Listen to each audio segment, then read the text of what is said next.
Hello my dear aspirant, welcome to select civils.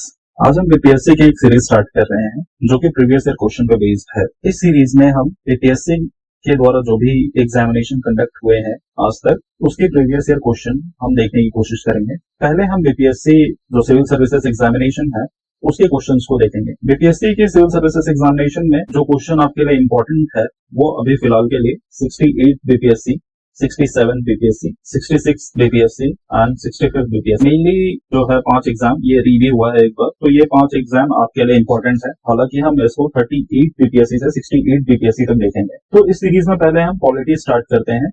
तो आज हम पॉलिटी की 68 बीपीएससी प्रीलिम्स जो कि 12 फरवरी 2023 को हुआ था वो उसके क्वेश्चंस हम देखेंगे। पहले हम ये जान लेते हैं कि प्रीवियस ईयर क्वेश्चन करने के फायदे क्या है। एक तो सबसे पहला फायदा है कि आपको थीम पता चल जाता है कि आप किस थीम पे वो क्वेश्चंस पूछ रहे हैं, और दूसरा आपकी रिवीजन हो जाती है, आप स्ट्रीम लाइन हो जाते हो कि आपको क्या पढ़ना है और क्या छोड़ना है। ज्यादा समय ना बर्बाद करते हुए हम पहले क्वेश्चन की ओर चलते हैं। तो पहला क्वेश्चन है आपका, what was the duration in the making of the Indian constitution. तो आप 5 सेकेंड इसमें पॉज करिए और खुद आंसर सोचने की कोशिश कीजिए।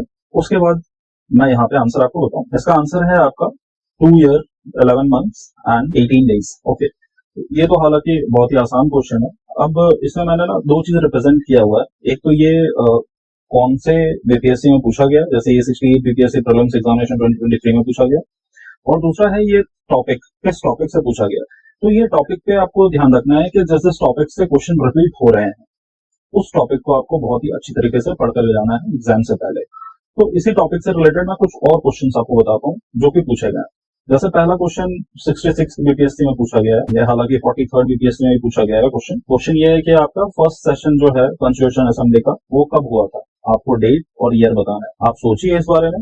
वैसे हालांकि मैं आंसर बता देता हूँ, 9 दिसंबर 1946। ये इसी थीम पर बेस्ड है। इसी थीम पर बेस्ड मैं आपको दूसरा क्वेश्चन बताता हूँ, जनवरी 26। Why this date is so much important, ये भी एक है। ये आपको बताना है क्यों ये इंपॉर्टेंट है। और 26 जनवरी 1950 को ही हमने इनॉग्रेट किया कॉन्स्टिट्यूशन को। हालांकि एनेक्ट पहले कर दिया था लेकिन हमने इनॉग्रेट किया 26 जनवरी 1950 को। ये क्यों किया इस दिन? तो आपको इसका आंसर जहां तक मुझे लगता है कि पता होगा कि कांग्रेस ने इस दिन 26 जनवरी 1930 को इंडिपेंडेंस डे ऑब्जर्व किया था।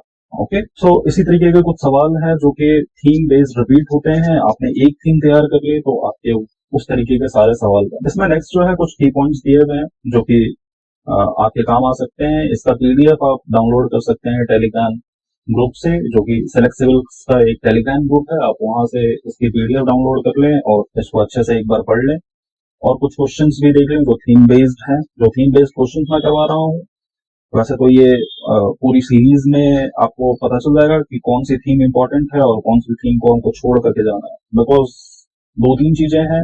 एक तो लक्ष्मीकांत आप पढ़ोगे, लक्ष्मीकांत बहुत बल्कि बुक है। सेकंड, आप अगर लूसेंट भी पढ़ते हो तो वो भी काफी हैवी मात्रा में वन लाइनर है उसमें।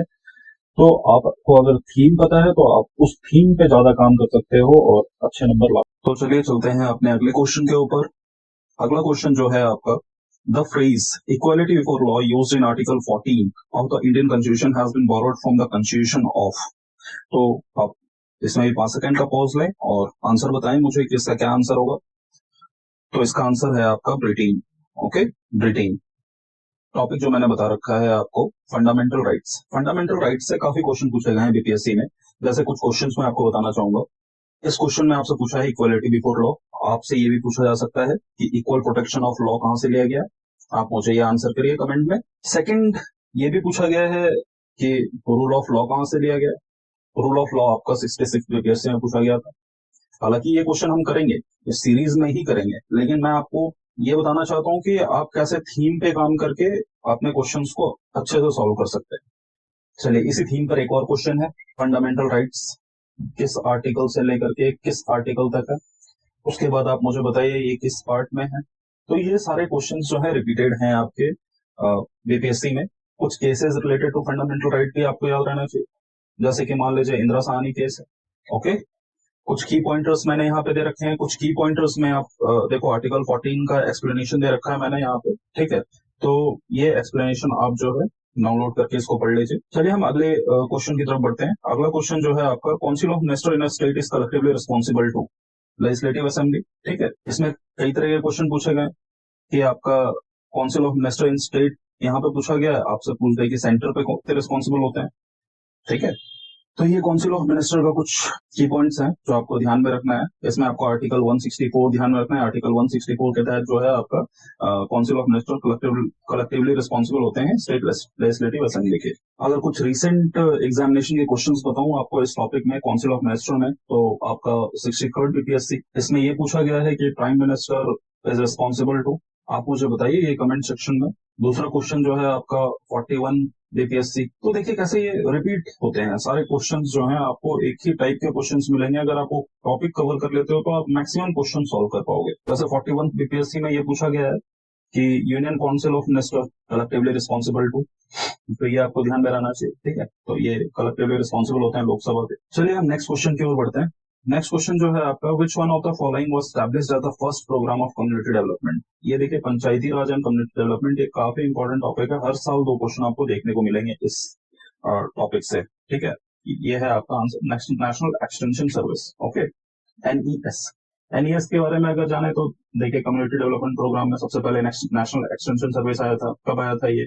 अप्रैल 1953 में फॉर्मुलेट किया गया था, इनॉग्रेट किया था अक्टूबर 2 1953 को। अगर पंचायती राज से हम कुछ और क्वेश्चंस की बात करें, एक क्वेश्चन मैं आपको बताता हूँ 43rd बीपीएससी, इसमें पूछा है कि आपका पंचायती राज कौन से स्टेट में पहले इंट्रोड्यूस किया गया था, पहला स्टेट कौन सा था। चलिए मैं बता देता हूँ आपको, पहला स्टेट राजस्थान था। अब जैसे और एक क्वेश्चन है इसमें, डिसीजन कौन लेता है पंचायत इलेक्शन को कंडक्ट कराने के लिए, ठीक है। तो ये भी क्वेश्चन आपको 47 बीपीएससी में पूछा गया कि डिसीजन कौन लेता है, तो आपको पता होना चाहिए कि स्टेट गवर्नमेंट लेता है डिसीजन। पंचायती राज को अच्छे से करिए, हर साल 2 क्वेश्चन पूछे जाते हैं, जैसे इस साल में भी आपको 2 क्वेश्चन दिखेंगे। जैसे नेक्स्ट क्वेश्चन जो है आपका, minimum age for contesting election to the panchayati raj institution should be how many years according to 73rd constitutional amendment act. कितना होना चाहिए मिनिमम एज? इसमें मिनिमम एज आपका होना चाहिए 21 years, okay. Panchayati raj institution के लिए 21 years, member of legislative assembly के लिए 25 ईयर्स, ओके। एमपी के लिए भी आपका 25 ईयर। तो इसी तरीके से आपको हर एक का एज पता होना चाहिए कि किस एज में वो कंटेस्ट कर सकते हैं इलेक्शन को, ठीक है। ये पंचायती राज के बारे में कुछ की पॉइंट्स दिए हुए हैं, आप इसको जरूर से पढ़ लें, इसको डाउनलोड करके टेलीग्राम से, ताकि आपका जो है क्लियर हो जाए कॉन्सेप्ट जो प्रीवियस ईयर क्वेश्चन में पूछे गए हैं। चलिए फिर एक क्वेश्चन है आपका, at what level does a panchayat समिति ऑपरेट्स। पंचायती राज स्ट्रक्चर किस लेवल पे ऑपरेट करती है? पंचायती राज स्ट्रक्चर जो है, पंचायत समिति किस लेवल पे ऑपरेट करती है? तो ये ब्लॉक लेवल पे ऑपरेट करती है। अगर आप देखो तो डिस्ट्रिक्ट लेवल पे कौन ऑपरेट करती है, ग्राम पंचायत लेवल पे कौन ऑपरेट करती है, ये सारी चीज आपको पता होना चाहिए। एक बार आप पंचायती राज जाकर के या तो लक्ष्मीकांत से या तो आप लूसेंट से इसको कवर कर लें और आपके 2 से 3 क्वेश्चन बन जाएंगे पॉलिटी। तो यही है मेरा मेन मोटिव है प्रीवियस ईयर क्वेश्चन कराने का, कि आपको थीम पता चल जानी चाहिए कि किस थीम से क्वेश्चन पूछा जाता है। नेक्स्ट हम करते हैं, नेक्स्ट फिर एक क्वेश्चन है आपका पंचायती राज से, consider the following statement, in post 73rd amendment era there has been a decentralisation of decision making power, system as a whole, judicial powers. तो इसमें जुडिशियल पावर को डिसेंट्रलाइज नहीं किया गया, तो आप इसको क्या करोगे, देखो जिसमें जिसमें थर्ड है उसको आप सबसे पहले कैंसिल करो, ठीक है। अब देखो क्या लास्ट वाला ऑप्शन सही में फिट बैठता है यहाँ पे, decision making powers, system as a whole, administrative power, ठीक है। ये तीनों पावर को डिसेंट्रलाइज किया गया आपका 73rd अमेंडमेंट में। So the answer will be 1, 2 and 4, okay. Next question करते हैं, with reference to the consumer dispute redressal at district level in India, which of the following statement is not correct. ये question miscellaneous में है, कभी आपको polity में किसी topic में नहीं मिलेगा, बट ये आपको पता रहना चाहिए, डे टू डे न्यूज में आती रहती है ये सारी क्वेश्चंस। इसमें जो है पहला ऑप्शन है, district forum entertains the complaint where the value of good और service does not exceed ₹50 lakh, ठीक है। आप state government can establish more than 1 district forum in a district if it deems fit, okay. One of the member of the district forum shall be a woman. इसमें जो है answer है none of the above, okay. इसमें से कोई भी नहीं होगा। क्वेश्चन देखोगे तो इसमें पूछा है कि नॉट करेक्ट, ठीक है। तो सारे करेक्ट है, ये भी करेक्ट है, ये भी करेक्ट है, ये भी करेक्ट है। तो नॉट करेक्ट कौन से ने? नन ऑफ द अबव, ठीक है। तो ये आपका आंसर हो जाएगा, क्योंकि सारे करेक्ट हैं आपके, ठीक है। क्योंकि देखिए ना एकदम जनरलाइज स्टेटमेंट है इसमें दिया हुआ, ये डिस्ट्रिक्ट फोरम के बारे में कुछ पॉइंट्स दिए हुए हैं, आप पढ़ सकते हो इसको। नेक्स्ट है आपका, नेक्स्ट क्वेश्चन अगर करें तो, which of the following headed the two boundary commission setup delineate the international frontiers between India and Pakistan in 1947, ठीक है। Cyril Radcliffe, okay. Radcliffe line बोलते हैं ना, तो ये आपको पता होना चाहिए इन जनरल। इसके कुछ रेडक्लिफ के बारे में कुछ की पॉइंट्स दिए हुए हैं।